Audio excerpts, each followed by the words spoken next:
In this lesson, we're going to look at various trig ratios for any angle in standard position.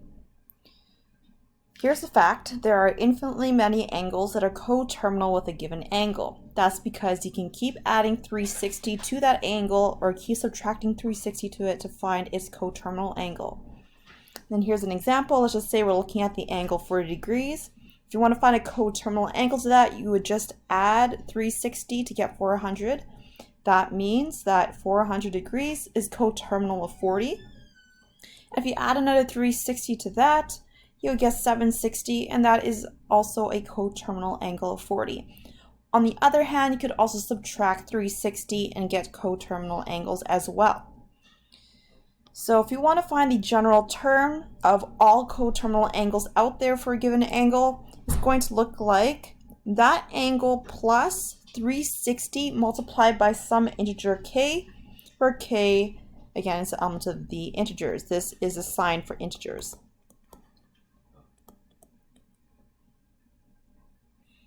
So here's an example. Find the reference angle of the standard angle of 150. In the last lesson, we learned how to find a reference angle. You would either add or subtract 180. So I'm going to take 180 and subtract 150 from it so I can get an angle in quadrant 1, which is 30 degrees. This is your reference angle. So again, to find a reference angle, add or subtract 180. And you could also continue to add or subtract 180 depending on how large the angle is, because let's just say that if we had 335, if you subtract 180 from that, it's not going to be an angle in quadrant 1, so you might need to subtract 360 instead, and that would give you a reference angle.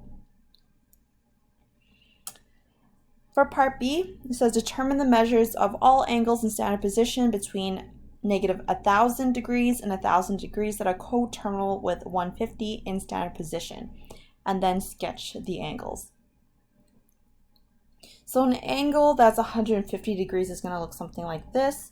This is where 0 degrees is, this is where 180 is, and 150 is going to be closer to 180 degrees than 90 degrees. So I'm going to kind of show that with my arm over here. And then you're going to draw the arrow from 0 degrees to that arm and label it as 150 degrees. So that's how you would draw a terminal arm, or a standard arm. Now we're going to find the coterminal angles for 150. So our first one, you're just going to add 360 to 150.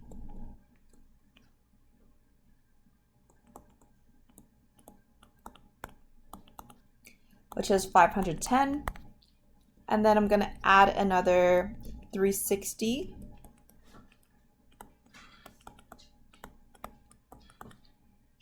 to that, and this will give us an angle of 870 degrees. So I'm not going to continue on and add more because we're looking for angles between negative 1,000 degrees and 1,000 degrees. So if I add another 360 to 870, we are going to get an angle that is larger than 1,000. So here are the angles between 0 to 1,000 degrees. And then now we're going to find the negative angles. So I'm going to take 150, subtract 360, which is negative 210. And then I'm going to subtract it again.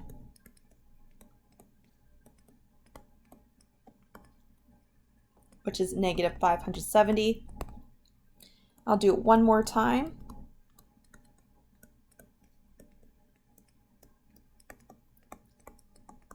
Which is negative 930. I'm going to stop right there because if I continue on, I will get an angle that is smaller than negative 1,000 degrees.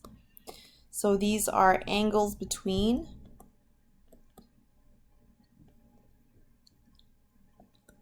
negative 1,000 degrees to 0 degrees. And if you want to show your work to show an alternate way of drawing these coterminal angles. Let's just say for example number 1, when we had 510 degrees and I want to draw it, it's going to have the same terminal arm, but my arrow direction is going to be different. So it's going to look something like this, where I would draw a full 360 and then go around one more time to hit that terminal arm. Label that as 510 degrees. So you would draw again from the origin all the way around to get a full 360 and then extend it a bit to your terminal arm to show that we're indicating 510 degrees. Lastly, we're going to write an expression for the measure of all angles that are coterminal with 150, which takes on this format over here. So it'll be 150 degrees plus some k multiplied by 360, where k is an element of the integers.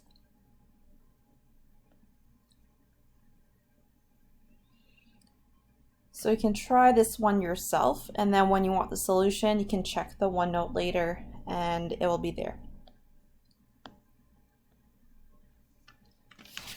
Moving on, here are 2 facts that we're going to look at.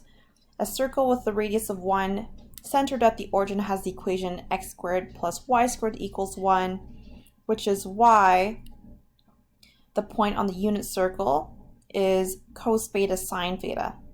And if you were looking for specific points, x is cos theta, y is sine theta, and tan theta is y over x.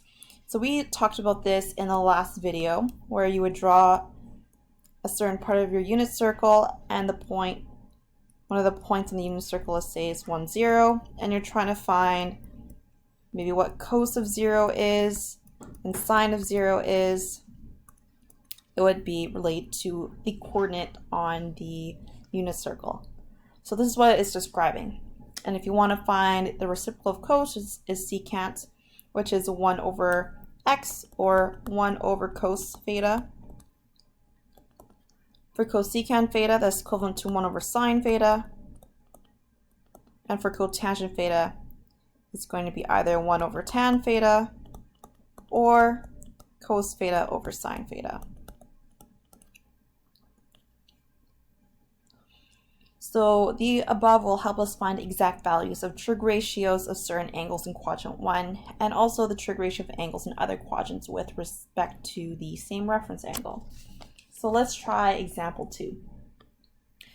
Determine the 6 trig ratios for an angle. Determine the exact value of the 6 trig ratios for 510 degrees. So whenever you need to find the exact value of trig ratios, you probably want to find a reference angle first, so that we could either use one of our special triangles or then find the exact value in our calculator for that. Because it's saying exact value, I know that I'm not going to use a calculator because it's an exact value. It has to be exact. So it is going to be one of our triangles, either the 45-45 triangle or the 60 and 30 triangle. So we're going to figure that out first by finding the reference angle. So I'm going to subtract, usually I subtract in increments of 180 to find the reference angle, but in this case I'm going to have to do it quite a few times because 510 is quite a large angle. So let's just say subtract 360 first. And if I did, I would get 150. So this is a coterminal angle. It's not a reference angle just yet because this is an angle in quadrant 2. So let's take this 150 and subtract 180 to it, which is 30 degrees. And that is the angle in quadrant 4, but I can make it an angle in quadrant 1 by taking the positive of it. So your reference angle is 30 degrees. So that means I'm going to deal with the 30-60 triangle. So I'm going to draw this on a side as a reference. Unless you have all your exact values memorized, then I suggest you draw out the triangle every single time you need it. So across from 60 is root 3, across from 30 is 1, and your hypotenuse is 2. So that's your 30-60 triangle. And then now we're going to go ahead and try to find the exact values. We also need to find the quadrants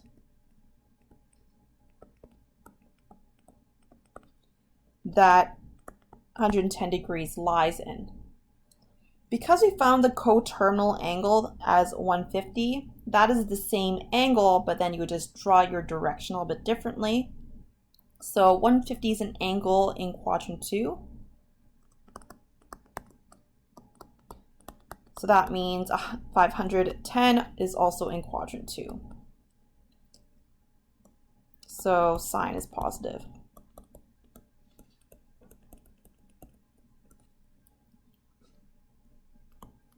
Now we'll find the ratios.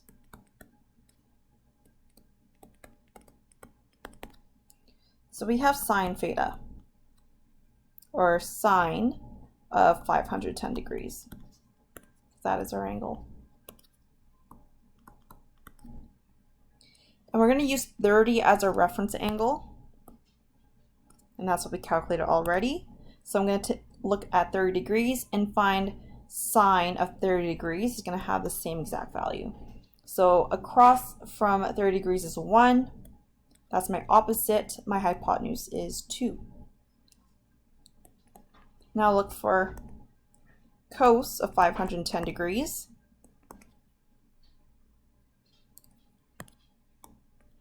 Or in other words, look for the exact value using my 60-30 triangle. So I'm going to use 30 as my reference angle.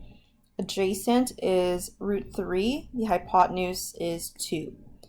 And also consider the sine because we know that 510 belongs in quadrant 2. And only sine theta and cosecant theta is positive there. So that means cos is negative. Next is tangent of 510. So we're going to use a 30-degree angle again. And we're going to do opposite over adjacent, which is 1 over root 3. Tan is negative in quadrant 2. So I'm going to include that in there. Now I have cosecant to look for, and it's just the reciprocal of sine. So instead of 1 over 2 becomes 2 over 1, or just 2. Next one is secant theta to consider, which is the reciprocal of cos of 510. So that's 2 over root 3, and make sure it's negative. And lastly, cotangent of 510 would be negative root 3, which is the reciprocal of tan of 510.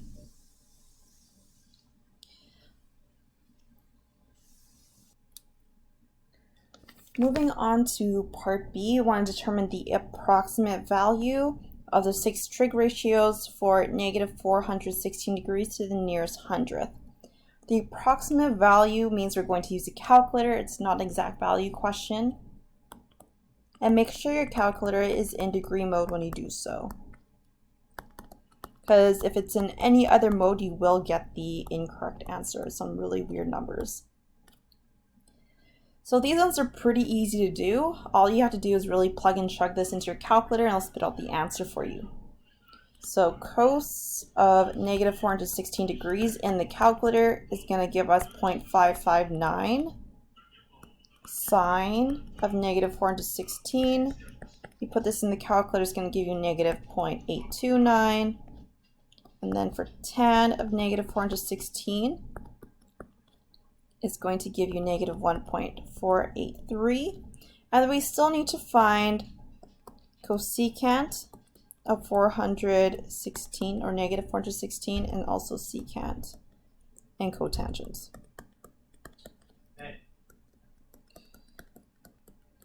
Well, we know that cosecant is the reciprocal of sine, so it'll just be 1 over negative 0.829, which is negative 1.206.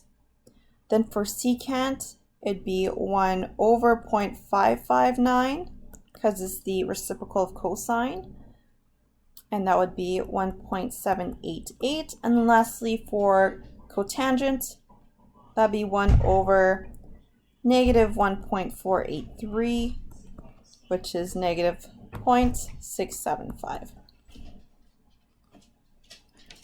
So I have the try it yourselves in different videos, because otherwise this video would be super long. So go ahead and do the try it yourself, and then when you're ready, look for the other links on the website to retrieve the solution to